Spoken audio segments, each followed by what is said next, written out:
Step out of the frame! My older sister snapped right before she shoved me hard. I lost my balance and crashed to the cold floor in front of 120 guests. Instead of reaching out to help me up, my mother looked down and sighed. With a face like that, you are going to ruin the entire group photo. My name is Chelsea, and I am 30 years old. I sat there, the sharp pain in my knee making my stomach twist. I did not scream or make a scene. I slowly got up, dusted myself off, and quietly walked right out of the most expensive seafood restaurant in Seattle. It was my sister's extravagant engagement party, an exclusive event where I had just swiped my own credit card to pay for absolutely everything from the towering floral arrangements to the very photographer capturing the moment I was pushed away. I was the invisible wallet funding their fake luxury dressed in the simplest gown treated like a nuisance. Later that same night, my phone lit up with a text from my cousin. She has been crying for 3 hours. They thought I would just take the humiliation like I always did. They thought the money would just keep flowing. They were dead wrong. If you have ever been bled dry by your own family only to be treated like trash, hit that subscribe button. Stick around to see exactly how I shattered their perfect delusion and took back every single ounce of my power.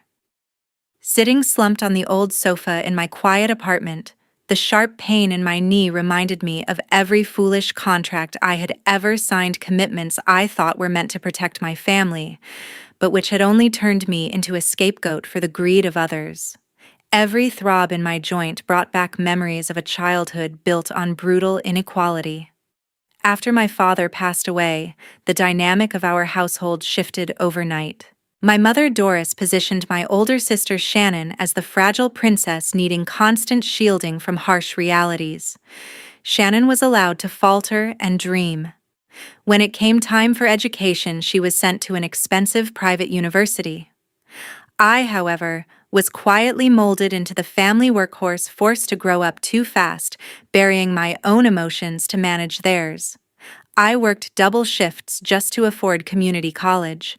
My purpose was to be practical, to earn and to ensure their glittering illusion never cracked. That illusion was never more expensive than tonight. The engagement party was a theatrical production designed to impress the local elite. I remembered staring at the endless invoices, the imported oysters, premium champagne, and crystal centerpieces. I covered every single cent. I spent months organizing the venue, dealing with difficult caterers, demanding florists, and last-minute seating changes, sacrificing my own weekends for her perfect aesthetic. Yet they treated me like a hired planner who had overstayed her welcome. Doris insisted Shannon deserved a flawless night, and the responsibility of funding that perfection fell squarely on my shoulders. I was the silent sponsor of a life I was barely allowed to participate in. The party was only the latest drain. For 2 years, I had allowed Doris to keep a supplementary credit card in my name. Originally meant strictly for groceries and emergencies, she treated it as a limitless pass to maintain her social standing. I regularly received alerts for exorbitant charges. She carelessly swiped the card for $500 facial treatments or designer scarves, items she deemed absolute necessities. If her supplementary card was ever declined, she would call me in a panic, not to apologize, but to demand I immediately transfer funds to clear the balance. Whenever I questioned the staggering bills, she accused me of being selfish, claiming she needed to look presentable around Shannon's wealthy in-laws. I paid them month after month, swallowing my frustration to keep the peace. The absolute peak of their parasitism happened 4 months ago. Shannon introduced us to Russell, a man who wore custom suits and drove a leased sports car, projecting immense wealth while drowning in hidden debt. He wanted to start a high-end interior design firm. Naturally, no reputable bank would touch his application given his atrocious credit history. That was when Doris cornered me. I vividly recall the suffocating atmosphere in her living room. She wept loudly, clutching a photograph of my late father, weaponizing his memory. She said my father would be devastated to see me blocking my sister's happiness. She framed it as a mere signature to help family. Russell sat there with a smug smile, offering empty promises of high returns while contributing absolutely nothing to the collateral. The loan was for hundreds of thousands of dollars. The paperwork was a binding legal document chaining my name to his unpredictable venture. I remember my hand trembling as I held the pen. Worn down by hours of emotional blackmail, I made a catastrophic mistake. I used my flawless credit score to co-sign the massive commercial loan for Russell. I had anchored my entire financial future to a man I barely trusted, all to appease a mother who saw me as a disposable resource. Sitting alone in the dark, the invisible weight of that debt pressed heavily on my chest. The silence of my apartment felt suffocating. I realized that my loyalty had been weaponized against me step by step, signature by signature. I had built a cage around myself, trading my security for their affection, only to realize they never loved me. They only loved what I could buy them. I typed my reply to Valerie with freezing hands. Is she crying because she feels guilty about me? The 3 pulsing dots appeared on the screen, disappearing and reappearing as my cousin formulated her response. The agonizing wait stretched the silence in my living room. Finally, a block of text illuminated the dark space. Guilty, not even close, Valerie wrote. The words hit me like a physical blow. Shannon was not shedding a single tear over the fact that she had shoved her own flesh and blood to the floor. She was not horrified by the bruise forming on my leg or the public humiliation I endured. She was having a full-blown meltdown in the private bridal suite because the wealthy guests from Russell's side of the family had witnessed her explosive temper. The prestigious in-laws had frowned, whispered behind their crystal goblets, and cast judging glances at the bride-to-be. She keeps screaming that the aesthetic of the party is completely ruined, Valerie added. That word. Aesthetic. My sister valued the visual perfection of a single evening over my basic human dignity, but the most venomous strike did not come from Shannon. Another message chimed, vibrating heavily against my palm. I think you should know what your mother is doing, Valerie continued. My breath hitched. I braced myself, staring at the glowing screen. Instead of following me out to see if I was injured, Doris had immediately shifted into aggressive damage control.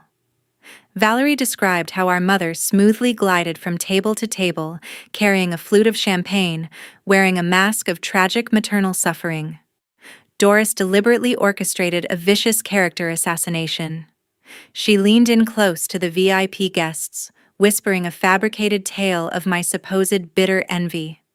She told them I was deeply jealous of my older sister's radiant happiness. She claimed I had intentionally tripped and thrown myself onto the marble floor just to cause a scene to sabotage the engagement and to steal the spotlight from the bride. My own mother had constructed a public lie to humiliate me further, offering my reputation as a sacrificial lamb to salvage Shannon's flawless image. She painted me as an unstable, resentful spinster, effectively turning the room's sympathy back toward the supposedly victimized bride. I slowly placed the phone face down on the coffee table. I waited for the familiar sting of tears to blur my vision, the usual wave of heartbreaking inadequacy that always followed their cruelty. But the tears never came. The deep well of sorrow inside me, the desperate lifelong craving for maternal validation, was suddenly and completely bone dry. In its place, a dark, freezing wave of sheer disgust washed over my entire body. It was a profound clarity that only arrives when the last thread of hope finally snaps. For 30 years, I had convinced myself that if I just gave enough, worked hard enough, and sacrificed enough, they would eventually love me. The truth laid bare in those text messages proved otherwise. They did not just want my financial support. They demanded my utter degradation to elevate themselves. They needed me to be the villain so they could play the royalty. I sat up straight, the throbbing pain in my joint ignored. A cold iron resolve settled into my chest, replacing every ounce of the submissive girl I used to be. The pathetic, people-pleasing version of myself who constantly negotiated for breadcrumbs of affection had drawn her last breath. I realized that my silence and compliance had been their greatest weapon. Tonight, I was going to kill that cowardice within me. I was done being their stepping stone. The blind loyalty was dead, and what remained was a woman fully prepared to sever every tie without a single shred of mercy. Exactly at 9 o'clock on Monday morning, I walked through the heavy glass doors of the Central Bank in Seattle carrying an ice-cold resolve. The polished marble floors echoed beneath my heels, each calculated step, severing another invisible string that had manipulated my life for decades. I bypassed the standard teller lines, ignoring the quiet hum of morning transactions, and requested an immediate private meeting with the branch manager. Sitting across from him in his sterile glass-paneled office, I laid out my demands with absolute precision. I instructed him to permanently revoke the authorized user status on my primary account and to immediately freeze the supplementary credit card currently held by Doris. The manager typed rapidly on his keyboard, his brow furrowing slightly as he reviewed my flawless financial history. He leaned forward, offering the standard corporate advice, warning me that sudden account closures could temporarily affect my credit utilization ratio. He gently suggested that I simply lower the spending limit instead, assuming this was merely a temporary domestic dispute that would blow over. I looked him dead in the eye and utterly refused. There would be no lowered limits, no temporary pauses, and no open doors left for negotiation. I demanded an irrevocable, permanent cancellation. With a final hesitant keystroke from the manager, the banking system updated. The plastic rectangle Doris carried around in her designer purse was now entirely useless. My next destination required no hesitation. I drove straight across the bustling city center to a highly reputable financial attorney's office. The spacious oak-paneled conference room smelled of old paper and expensive leather, providing a stark contrast to the sterile environment of the bank. My lawyer spread the thick commercial loan documents across his broad mahogany desk. He meticulously explained the brutal, immediate consequences of unilaterally withdrawing my signature from Russell's business loan. The sudden breach of contract would trigger exorbitant penalty fees, and I would personally lose a significant portion of my initial financial collateral. He spoke slowly, wanting to ensure I was fully prepared to take such a massive financial hit. I picked up the heavy metal pen, feeling its cool weight against my skin. To my attorney, this was a staggering loss of capital. To me, it was the absolute cheapest ransom I could possibly pay for my permanent freedom. The thousands of dollars I would lose in contractual penalties were absolutely nothing compared to a lifetime of indentured servitude to my family's delusions. I signed my name on the dotted lines with deliberate, forceful strokes. The dark ink soaked into the paper, legally and permanently severing my financial lifelines to Russell. The legal machinery was officially in motion. By the end of the business day, his commercial lenders would be formally notified that his primary financial guarantor had completely vanished. I returned to my quiet workplace just before noon, carrying a fresh cup of black coffee. The peaceful atmosphere of my office was a sanctuary. I set my cup down on my desk just as the digital display on my phone illuminated. It started as a single sharp vibration, then rapidly escalated into a relentless, frantic buzzing. My screen quickly populated with an avalanche of notifications. 3 missed calls from Doris, then 5. Then a rapid barrage of text messages from Shannon. Even without opening the applications, the preview banners flashing across my screen told the entire pathetic story. Doris had confidently attempted to swipe the supplementary card at an exclusive bridal boutique, only to face the ultimate public humiliation of a declined transaction. The messages shifted rapidly from initial confusion to demanding self-righteous outrage. They ordered me to call the banking institution immediately and fix what they foolishly assumed was a technical banking glitch. They were completely oblivious to the reality that the glitch was their parasitic behavior, and I had just permanently uninstalled it. I leaned back in my leather chair and took a slow, deliberate sip of my coffee. The rich, bitter taste grounded me perfectly in the present reality. I watched the frantic digital panic unfold on the small screen with absolute detachment. I did not feel a single shred of guilt. I raised my finger, tapped the settings menu on my phone, and calmly pressed the block button on both of their numbers. The screen went dark. Late Wednesday afternoon, the deafening sound of pounding fists echoed through the walls of my apartment, accompanied by familiar screaming voices. The aggressive thumping rattled the wooden frame of my front door, vibrating through the quiet sanctuary of my living room. I felt an eerie sense of absolute calm wash over me. For decades, that shrill, demanding tone would have sent my stomach into panicked knots. Today, my pulse remained steady. I walked slowly down the short hallway, the hardwood floor cool beneath my bare feet, and leaned in to look through the small brass peephole. The sight on the other side was a pathetic revelation. Doris and Shannon stood in the brightly lit corridor, entirely stripped of their carefully curated high society elegance. Doris was aggressively hammering her manicured fists against the solid wood, her face flushed dark red with unbridled rage. Shannon paced erratically behind her, clutching a designer handbag, her makeup slightly smeared. They did not look like concerned family members checking on an injured daughter or sister. They looked exactly like hostile predators who had suddenly discovered their primary food source had been decisively cut off. Without hesitation, I turned the brass knob and pulled the heavy door open. They stumbled forward slightly, clearly not expecting me to confront them so quickly. The verbal assault began instantly. They operated under the delusion that they were entitled superiors, disciplining a disobedient subordinate. Doris pointed a trembling finger directly at my chest, her voice echoing harshly in the confined space. She furiously demanded to know what kind of childish tantrum I was throwing. She yelled about the sheer embarrassment she endured, screaming that I needed to fix the supposed banking error this very instant. She commanded me to pick up my phone, call my financial institutions, and restore her unlimited access to my capital before she suffered any further social humiliation. Shannon immediately joined the chaotic chorus, her voice pitching into a hysterical shriek. She stepped forward, attempting to physically intimidate me by invading my personal space.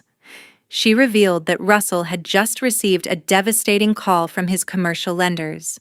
The massive business capital was completely frozen, the accounts were locked, and his entire fraudulent enterprise was collapsing before it even launched. Shannon fiercely ordered me to contact my attorney and reverse the withdrawal, threatening that I was single-handedly destroying her future marriage and ruining her life. They hurled threats, insisting they would permanently banish me from the family circle if I did not comply. I stood perfectly still in the doorway, letting their toxic words wash over me like useless static. I did not cower. I did not bow my head in submission or offer a single syllable of justification. For the first time in 30 years, the immense power dynamic had entirely shifted, and they were completely blind to it. I looked closely at their contorted features, noting the sheer desperation hiding beneath their aggressive commands. The profound realization hit me they had absolutely no power over me anymore. The only authority they ever possessed was the authority I had willingly handed them out of a desperate, pathetic yearning for their love. Now that the yearning was dead, they were nothing more than loud, powerless strangers standing on my welcome mat. I waited for them to pause to catch their breath. The corridor grew momentarily silent, filled only with their heavy panting. I looked straight into their wide, furious eyes. A slow, icy smile spread across my face. "Didn't my face ruin your aesthetic?" I asked, my voice dangerously quiet, perfectly steady, and devoid of any emotion. I watched the confusion flicker across their expressions as my words registered. "From now on, handle that expensive aesthetic yourselves." Before either of them could formulate a response, I took a deliberate step backward into my foyer. I grabbed the edge of the heavy wooden door and slammed it shut with tremendous force right in their shocked faces. I smoothly turned the metal deadbolt, hearing the satisfying, heavy click lock into place. I turned my back to the door, leaving their toxic poison securely trapped on the other side of the wall. The first cold winds of winter swept into Seattle, carrying with them a massive stack of red-stamped collection notices sent directly to my sister's address. The catastrophic financial domino effect I had initiated was finally reaching its inevitable destructive conclusion. Without my immaculate credit score acting as his robust financial shield, the commercial banking institution mercilessly pulled the plug on Russell. His highly anticipated luxurious interior design firm officially declared bankruptcy before a single piece of furniture could even be ordered. The immediate withdrawal of the massive capital loan exposed the hollow reality of his grand business plan. Commercial landlords locked him out of his freshly leased office space, and furious contractors began demanding answers he could not provide. He was not a misunderstood entrepreneurial genius. He was just a charismatic grifter who relied entirely on the resources of others to fund his extravagant daily existence. As the severe financial pressure rapidly mounted, Russell quickly dropped his charming, sophisticated facade. The meticulously crafted mask of the perfect wealthy fiancé vanished overnight. Blaming the sudden economic crisis for his deteriorating mental stability, he callously announced the permanent cancellation of the upcoming wedding. He did not offer any sincere apologies or attempt to formulate a mutual recovery plan. Instead, he quietly packed his custom Italian suits into his leased sports car and vanished from the city completely under the cover of darkness. The most devastating blow, however, was his final act of malicious cowardice. Before disappearing into thin air, Russell intentionally emptied their shared wedding fund, stealing the meager cash deposits they had managed to scrape together. He left Shannon standing entirely alone in the wreckage, legally and financially responsible for the astronomical debts incurred from their extravagant engagement celebration, facing aggressive phone calls from furious florists and hostile event coordinators. While Shannon was desperately drowning in a suffocating ocean of unpaid vendor invoices and severe venue cancellation penalties, Doris was facing her own brutal reality check. For years, she had comfortably resided in a sprawling high-rise luxury apartment, a lavish lifestyle silently funded by the supplementary plastic card she no longer possessed. Without my monthly payments artificially inflating her bank account, the crushing reality of her actual income became undeniable. She completely missed her exorbitant rent payment in November. By the second week of December, the ruthless property management company had formally initiated legal eviction proceedings. Doris desperately tried to negotiate, utilizing her usual tactics of dramatic weeping and intense emotional manipulation, but corporate landlords did not accept tears as a valid form of currency. She was unceremoniously evicted, forced to hastily sell off her beloved designer handbags and expensive silk scarves just to afford cheap moving boxes, ultimately retreating to a cramped, depressing studio apartment far outside the glamorous city limits. The spectacular public collapse of their manufactured wealth sent rapid shockwaves through their carefully curated social circles. The elite VIP guests, the wealthy friends, and the high society acquaintances who had eagerly raised their crystal champagne glasses to toast them just a few months prior suddenly disappeared without a trace. When Shannon desperately reached out for emergency loans or even just basic emotional support, she was met with cold, impenetrable silence and unreturned phone calls. The pretentious upper-class crowd they had sacrificed my personal dignity to impress now treated them like a highly contagious financial disease. Doris could no longer host elegant afternoon teas in a grand living room, and Shannon could no longer post heavily edited photographs of a lavish, carefree existence. Stripped entirely of the stolen money that had previously disguised their profound toxicity, they had absolutely nothing left to offer the world.